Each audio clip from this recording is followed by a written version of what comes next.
அனைவருக்கும் வணக்கம். இன்றைய தினம் மார்கழி மாதத்தினுடைய 10வது நாள். நாம் மாணிக்கவாசக பெருமான் அருளிய திருவெம்பாவையிலிருந்து தினந்தோறும் ஒரு பாடலாக பார்த்து கொண்டிருக்கிறோம். அந்த வரிசையில் இன்றைய தினம் 10வது பாடலை பார்க்கலாம். பாதாளம் ஏழினும் கீழ் சொற்கழிவு பாதமலர் போதார் புனைமுடியும் எல்லா பொருள் முடிவே பேதை ஒருபால் திருமேனி ஒன்றல்லன் வேத முதல் விண்ணோரும் மண்ணும் துதித்தால் உளவா ஒரு தோழன் தொண்டர் உளான் கோதில் குலத்தான் தன் கோயிர்பினா பிள்ளைகால் ஏதவனூர் ஏதவன் பேர் ஆருற்றார் ஆரையலார் ஏதவனை பாடும் பரிசேலூர் எம்பாவாய்.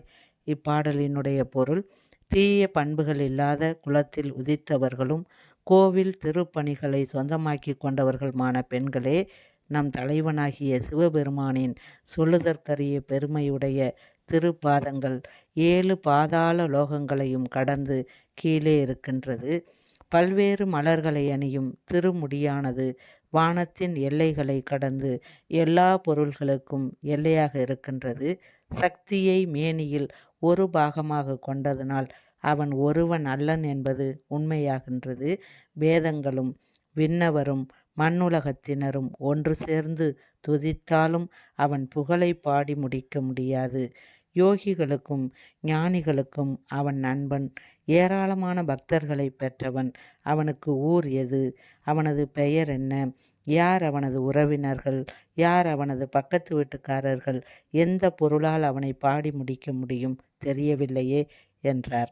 விளக்கம்: சிவனின் பெருமையை உயர்த்தி சொல்லும் பாடல் இது.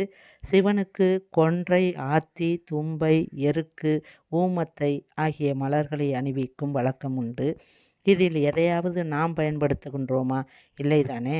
அதாவது இறைவன் நம்மிடம் மல்லிகை, ரோஜா போன்ற பூக்களை நீங்கள் வைத்து கொள்ளுங்கள், பயன்படாத ஒன்றை எனக்கு அணிவியுங்கள் என்றார். இதன் மூலம் சிவபெருமானின் பெருமையையும் எளிமையையும் மாணிக்கவாசக பெருமான் அழகாக எடுத்துரைக்கின்றார். நன்றி.